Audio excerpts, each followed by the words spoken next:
Inversiones, el sitio donde todos pueden invertir, y Universidad Diego Portales, a la altura de los tiempos, presentan Al Pan Pan.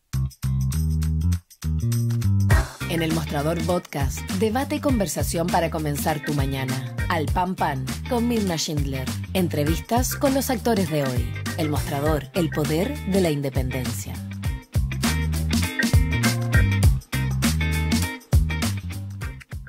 ¿Cómo están ustedes? Muy buenos días. Iniciamos un nuevo capítulo de Al Pan Pan aquí por el mostrador.cl con varias noticias que están circulando. Bueno, ya fue aprobada en la Cámara de Diputados y Diputadas la acusación contra el ministro Pardo y pasa ahora al Senado.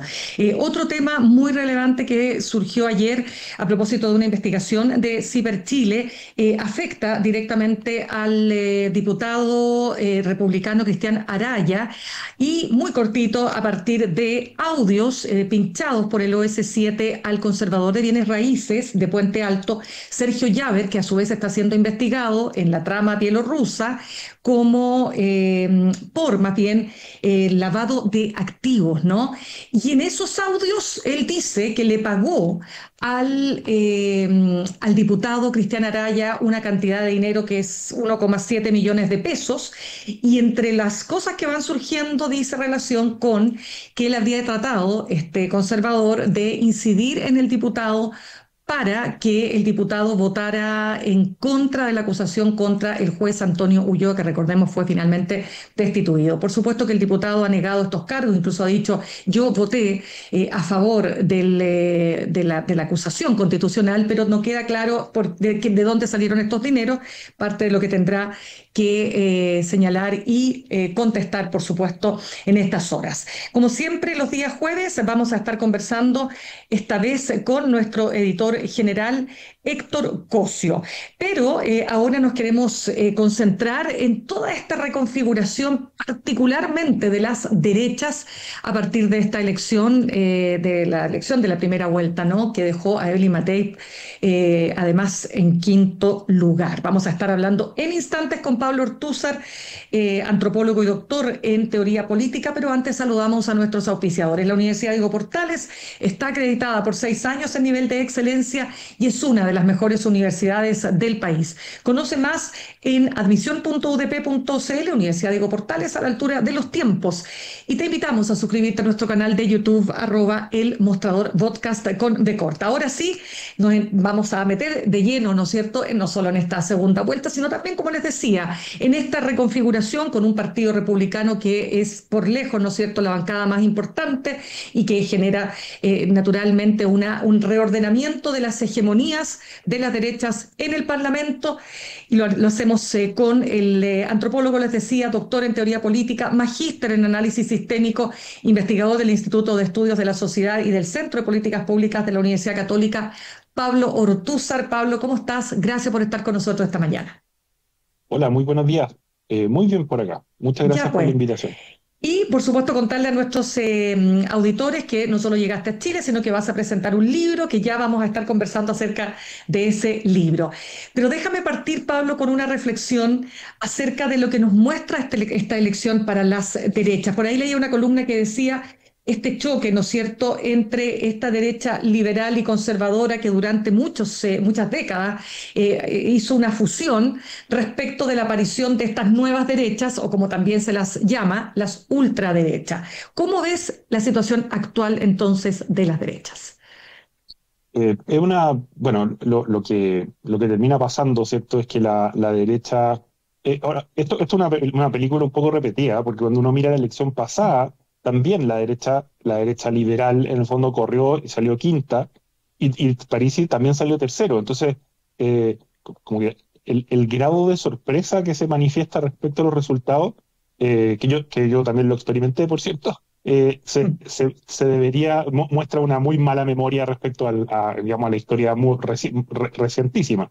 Y claro, aquí hay un desplazamiento de la centro derecha, principalmente porque también se observa que hay mucho rechazo, primero al centralismo, segundo a la élite, y especialmente a la élite de Santiago, y esta centro derecha liberal de alguna forma representa esos dos elementos.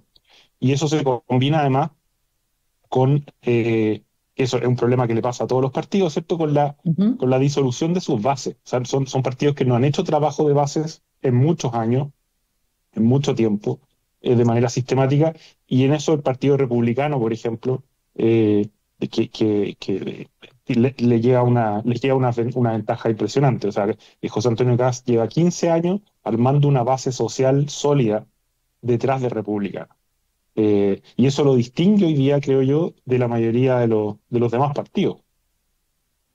Ya, eso como para partir conversando, porque sin duda que hay varios elementos ahí que quiero precisar contigo. Mira, lo primero, la derecha liberal o la derecha tradicional, como se la llama, ¿no es cierto?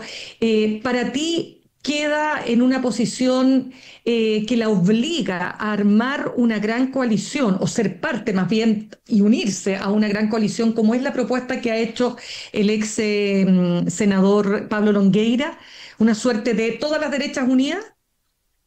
Lo que pasa es que es interesante notar que José Antonio Kast no, a nivel ideológico y programático, no es muy distinto de la UDI.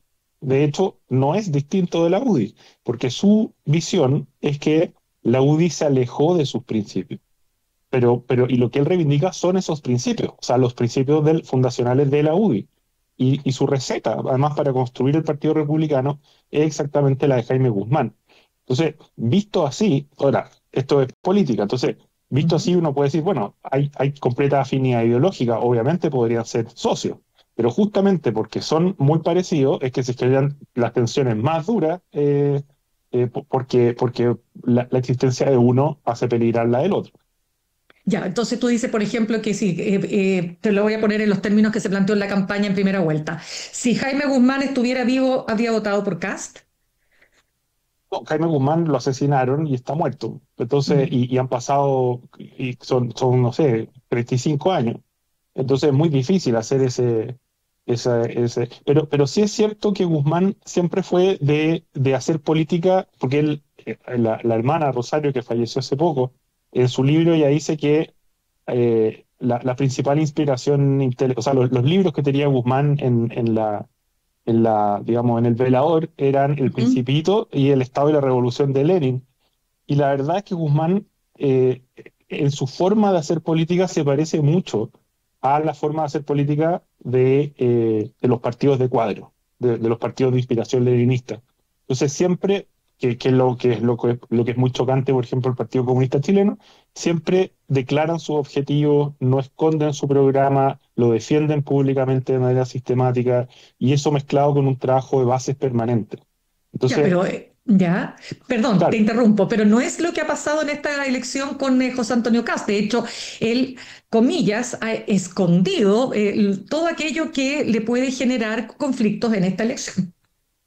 está la estrategia ¿cómo se llama? De la emergencia, el gobierno de emergencia.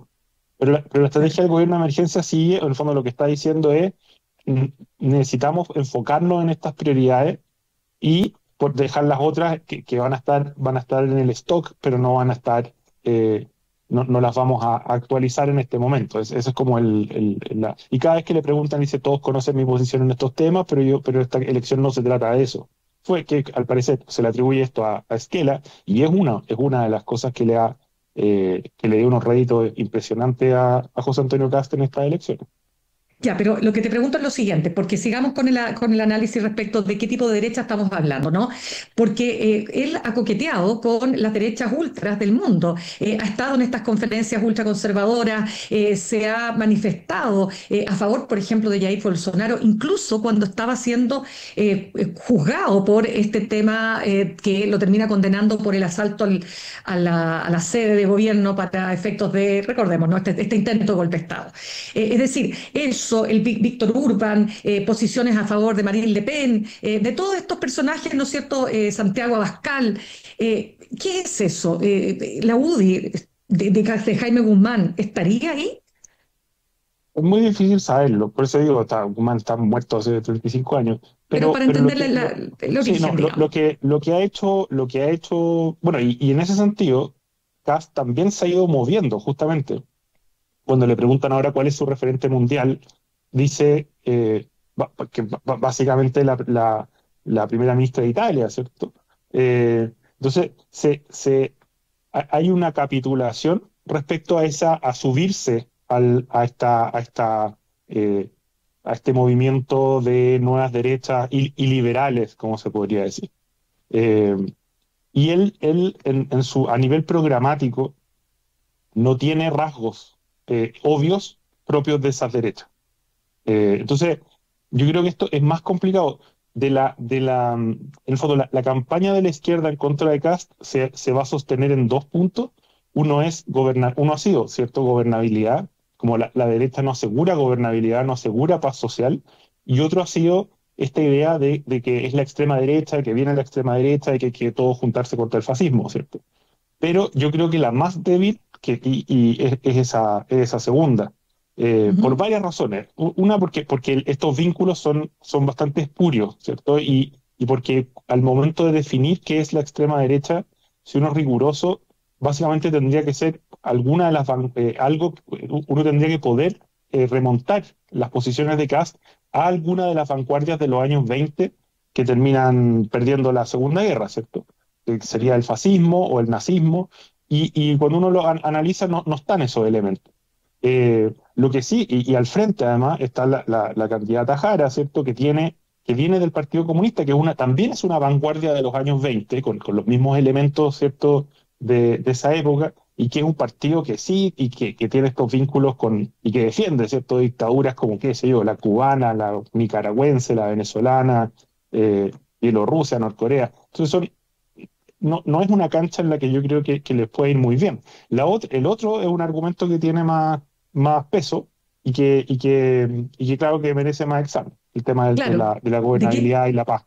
Claro, recordemos que, solo para cerrar el punto, la gobernabilidad y la paz ni siquiera fue planteado, o sea, ha sido planteado por la izquierda sin duda, pero lo planteó el propio Jorge de Sormó, marido de Evelyn Matei, en el fragor de la campaña. No, por eso digo que es un argumento que es más atendible, Claro, y es una pregunta que no solamente la izquierda se hace, digamos, que tiene más rendimiento. El tema de, ya, la, de, la, de, ¿sí? la- de las derechas que ha sido, digamos, ha sido utilizada la academia como plataforma para instalarlo en la opinión pública, yo creo que en verdad es muy débil y puede salir para atrás, digamos. Claro, pero ojo que, digamos, investigadores como Cas Mude, que ha hecho una investigación a fondo de las ultraderechas y habla de que esta es la cuarta ola de las ultraderechas, ¿no es cierto? Respecto de unas ultraderechas que se desmarginalizaron, empezaron a entrar en el sistema político, ¿verdad?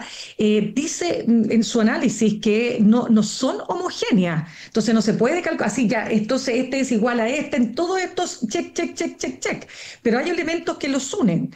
Y dentro de esos elementos hay un tema con el populismo de derecha que también es propio de estos sectores.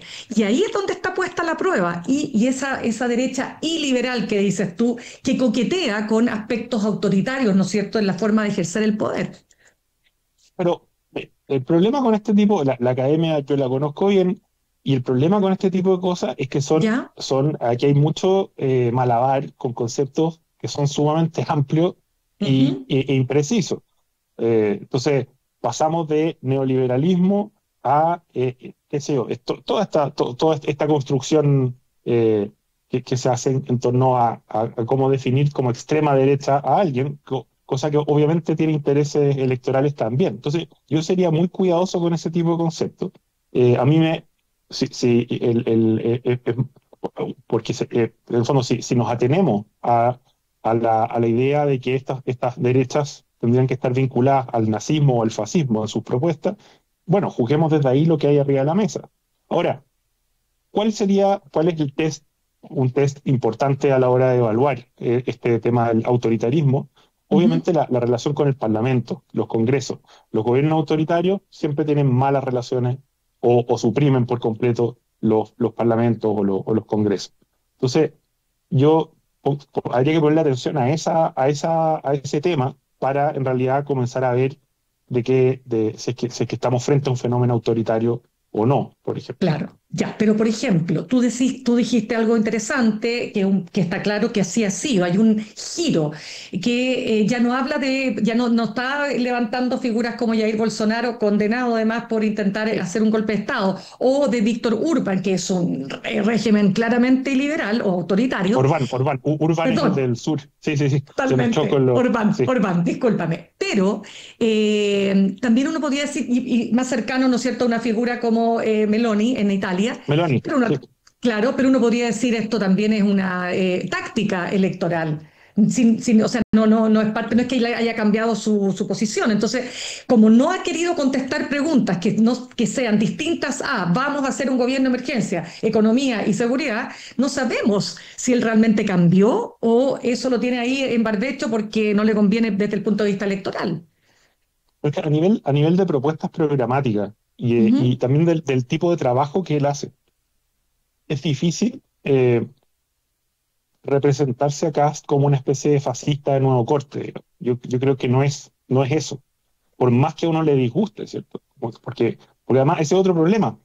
Si uno está en desacuerdo con alguien, no es necesario que sea tener que calificarlo como el extremo de algo, ¿cierto? Es la reductio ad Hitlerum muchas veces debilita la propia posición.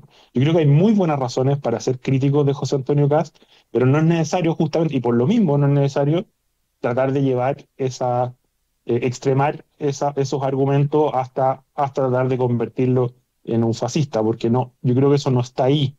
Y el problema de anticiparlo sin que eso esté ahí es que después, si es que aparecen elementos autoritarios reales, ya va a ser, es como el cuento de Pedrito y el lobo. Entonces, es mejor la cautela en ese tipo de, Claro, digamos, de argumentación. claro, pero por eso, Pablo, es importante que él conteste las preguntas, porque lo que pasa es que Ah, hasta ahora, porque tú sabes que esa ha sido su estrategia de campaña que le ha funcionado, sin duda que le ha funcionado, pero si él va a ser el próximo presidente de Chile, el país necesita saber qué piensa él, porque mira, es lo mismo cuando saca el pizarrón con todo derecho y con toda razón a la candidata Jara. ¿Por qué su partido apoya dos dictaduras o tres dictaduras, como tú quieras, de América Latina?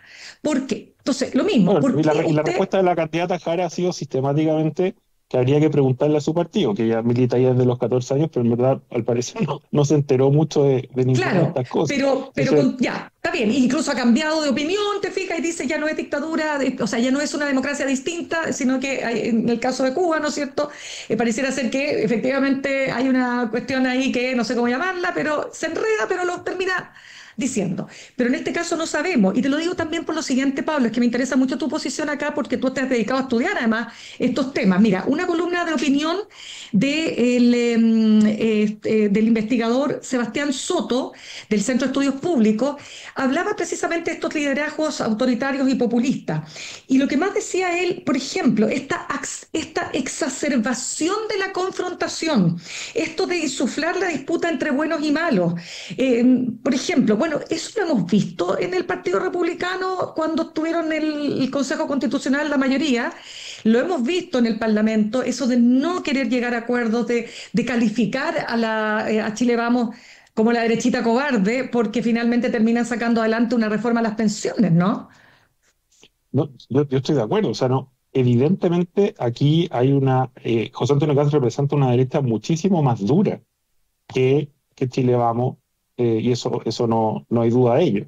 Ahora, de ahí a decir que son fascistas o extrema derecha, así como se intentaba vincular a Kaiser como con los neonazis, a mí me parece una exageración que descalifica una crítica que muchas veces es atendible. Porque, como decía, no es necesario que sea Orbán para decir, oye, en verdad esto que está haciendo, estas propuestas que hace, esta política de la confrontación, no le hace bien al país, no debería ser el camino, etcétera. Ahora, el Ya. problema es que la Ujú, construcción de este debate se da, ujú. y por eso volvemos siempre al estallido y al proceso constitucional, después de que una izquierda extremadamente moralista y radical, digamos, trató, de hecho, a Sebastián Piñera, que es un presidente básicamente casi demócrata cristiano, ¿cierto? Como si fuera, digamos, Pinochet resucitado. Entonces, se enturbió muchísimo el debate político a partir de esta experiencia. Y eso hace claro, que hoy día sea muy difícil que haya un punto desde el cual, en el caso de la oposición, desde el cual construir una crítica a José Antonio Kast. Ya. Esa es otra. Ok, pero tú sí le reconoces a aquellos que, como decía Jorge de Sormó, el propio marido de Evelyn Matei, decía que con un gobierno de Kast no está clara la gobernabilidad, va a ser muy difícil la paz social, porque eso es lo que él decía, si mal no recuerdo la frase, ¿no? Yo creo que es un argumento atendible porque efectivamente, ¿por qué? Porque una cosa que sí sabemos de José Antonio Kast y de esta derecha es que ellos criticaron muy duramente el manejo de la crisis social de Sebastián Piñera, del gobierno de Sebastián Piñera, del estallido social. Y la crítica que ellos dirigen al estallido social es una crítica en general de que faltó mano dura, pantalones, testosterona, no sé qué sé yo, como en esa línea. Ujú. Y el problema que yo veo, que lo reviso en el libro, es que, eh, uno, la represión durante Piñera no fue suave, ni blanda, ni nada. O sea, se usó toda la fuerza del Estado y muchas veces se usó de manera bastante descriteriada, lo que agravó la crisis. O sea, eh, qué sé yo, desplegar fuerzas especiales adentro del metro que terminaron enfrentados con secundarios, fue algo que agravó la crisis que había. Entonces, mano dura hubo, y muchas veces para mal, tío. En fin. Y luego está esta idea de no firmar el acuerdo del 12 de noviembre, o sea, el acuerdo del 15 de noviembre, y considerar que Sebastián Piñera entregó la Constitución para salvar el gobierno, qué sé yo. Y esa crítica es muy delicada también, que es lo que dice el ministro Blumen en su libro, La Vuelta Larga, porque ¿cuál era la alternativa el 12 de noviembre?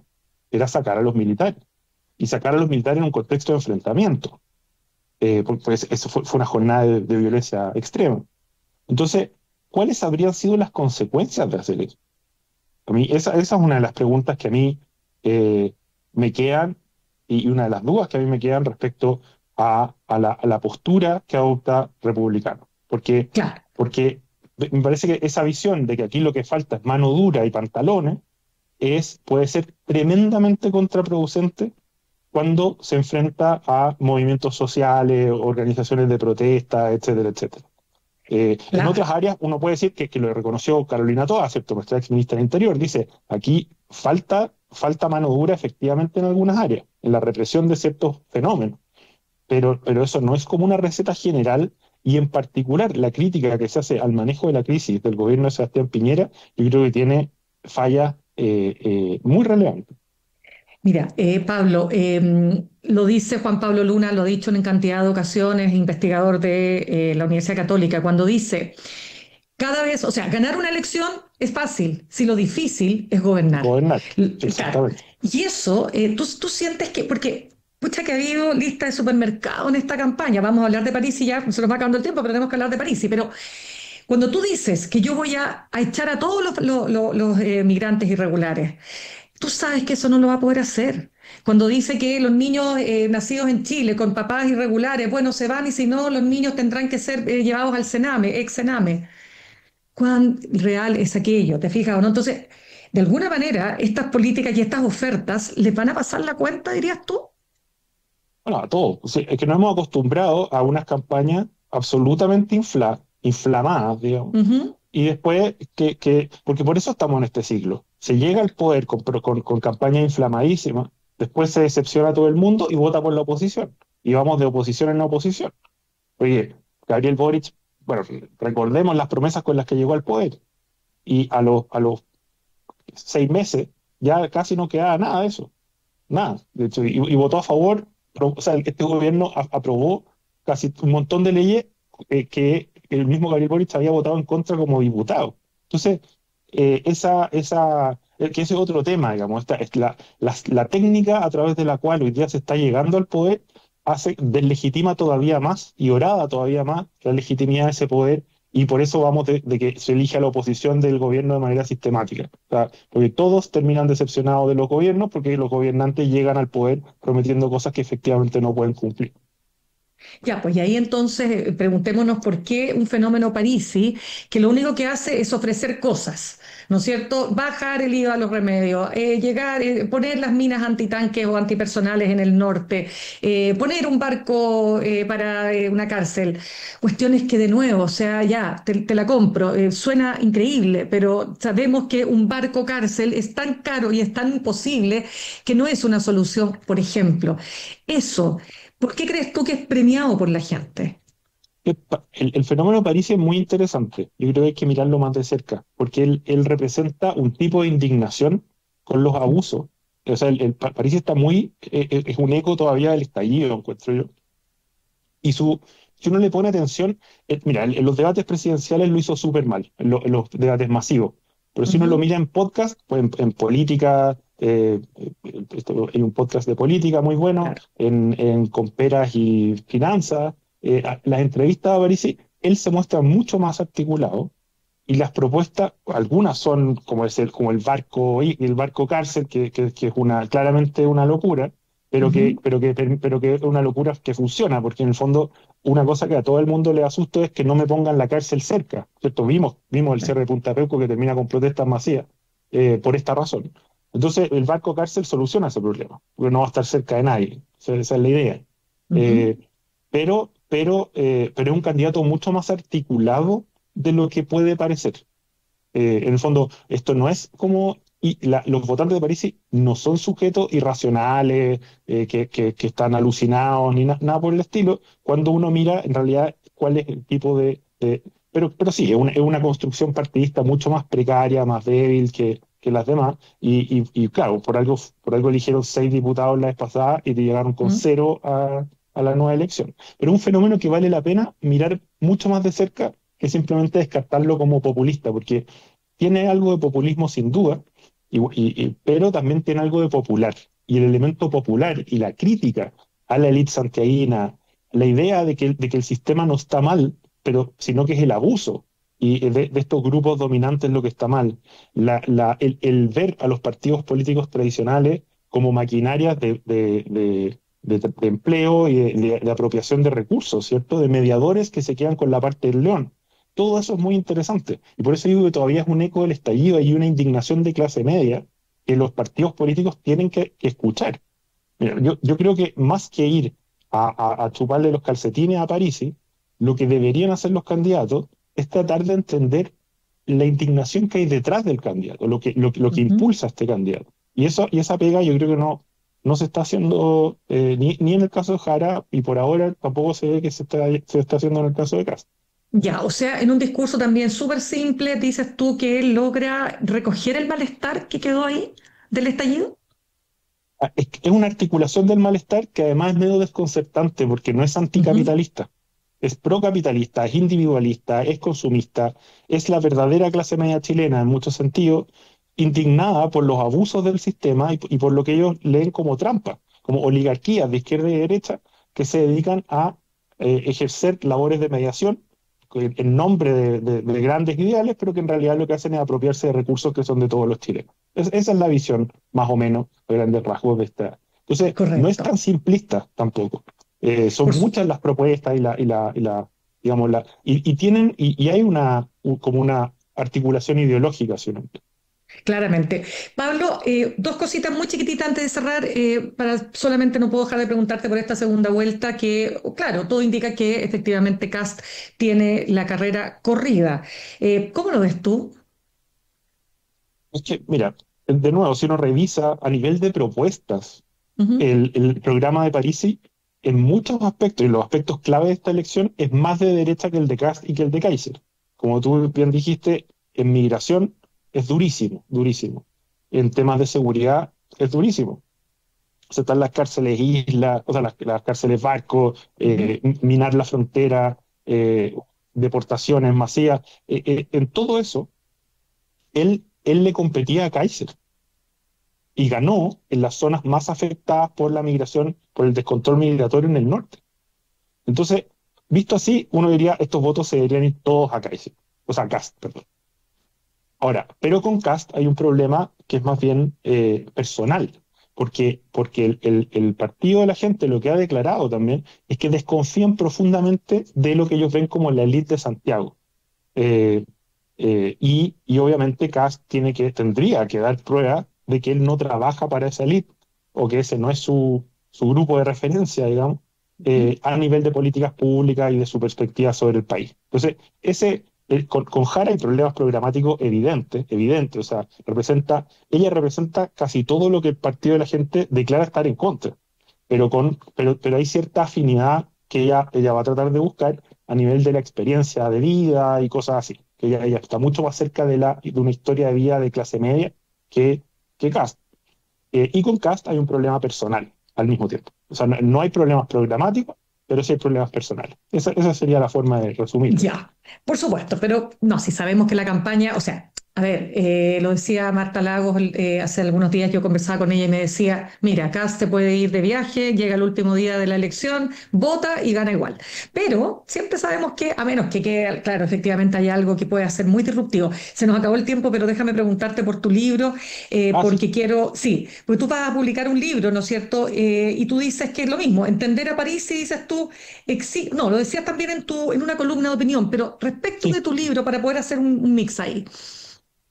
sí, el libro se llama Dignos, Crónica del Estallido Social. Lo voy a presentar el 27 en la Casa Central de la Universidad Católica a las 10 de la mañana, no es el horario más cómodo, pero Ujú. es una crónica que intenta volver Me encanta. al estallido a ver qué lecciones podemos sacar desde ahí, porque creo que corremos el peligro de empaquetarlo y olvidarlo. O sea, porque igual que cuando la gente dice golpe de Estado versus pronunciamiento militar y con eso se supone que queda claro todo, Claro, respecto al estallido, hemos ido cayendo en esto de que es el estallido criminal o es la revuelta popular, y con eso nos olvidamos de todo lo que pasó.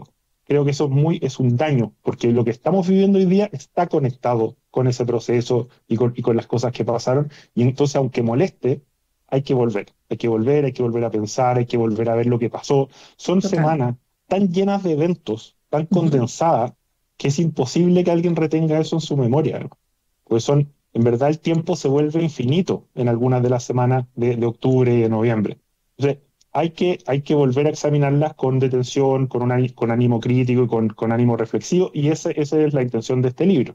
El prólogo lo hace el profesor Oscar Landerreche, que quedó súper bueno, ¿no? Ah, que sí. Oye, de todas maneras, que interesantísimo, tomando en cuenta que hay una serie de lecciones y aprendizajes que probablemente no todas se han hecho después de este evento que nos tocó como país. Dignos, Crónica del Estallido Social, es un libro que tú ya dijiste, ¿no es cierto? Será presentado el próximo 27 de noviembre en la Casa De Central. noviembre. En la Casa Central, Sí, Centro de Extensión de la Universidad exactamente. Católica. Ya, pues Pablo, no, solamente precisar, ¿esta es tu tesis doctoral? No, mi tesis doctoral está muy lejos, que es sobre los orígenes del principio de subsidiariedad en el Segundo Templo de Israel y el Imperio Romano. Así que Perfecto, ya. me fui lo más Te lejos que fuiste. pude. Está bien, está muy bien. Pero ahora que volví a temas más contingentes también. Me parece. Ya, pues Pablo Ortúzar, antropólogo, doctor en teoría política, magíster en análisis sistémico e investigador del Instituto de Estudios de la Sociedad y del Centro de Políticas Públicas de la Universidad Católica. Muchísimas gracias, por habernos acompañado con tu análisis esta mañana. No, muchas gracias por la invitación y que sea un muy buen día para todos. Para ti también. Gracias. Saludamos a nuestros auspiciadores. La Universidad Diego Portales te ofrece una experiencia enriquecedora tanto en lo intelectual como en lo cultural. Conoce líderes del ámbito político, de las ideas y de la innovación. Universidad Diego Portales, a la altura de los tiempos, acreditada por 6 años con nivel de excelencia. Y ahorrar cotidianamente se puede, y de forma organizada, rápida y online, con Ahorrando, la nueva funcionalidad de tu app Coopeuch, en donde puedes programar ahorros de manera fácil y entretenida, eligiendo tus propias reglas y metas. Haz que el ahorro sea parte de tu vida con Ahorrando de Coopeuch. Más información en coopeuch.cl. Y porque Santiago no es Chile, desde Valdivia hasta Panguipulli te contamos lo que pasa, lo que se conversa y lo que importa en Los Ríos. Inscríbete gratis en Aquí Los Ríos, el nuevo newsletter regional de El Mostrador. Y por supuesto te invitamos a suscribirte a nuestro canal de YouTube, @El Mostrador Podcast con B corta. Nos vamos al corte y al regreso vamos a estar hablando de varios temas, como por ejemplo lo que pasó con el diputado Cristian Araya, diputado republicano, que lo han vinculado con un pago de 1,7 millones de pesos para salvar al juez Antonio Ulloa y para lograr, ¿no es cierto?, que su bancada, la bancada del Partido Republicano, votara en contra de la acusación constitucional. Vamos a estar hablando de aquello, vamos a hablar también del caso de la muñeca bielorrusa, porque hay nuevos elementos, con nuestro editor general Héctor Cosio. Ya volvemos.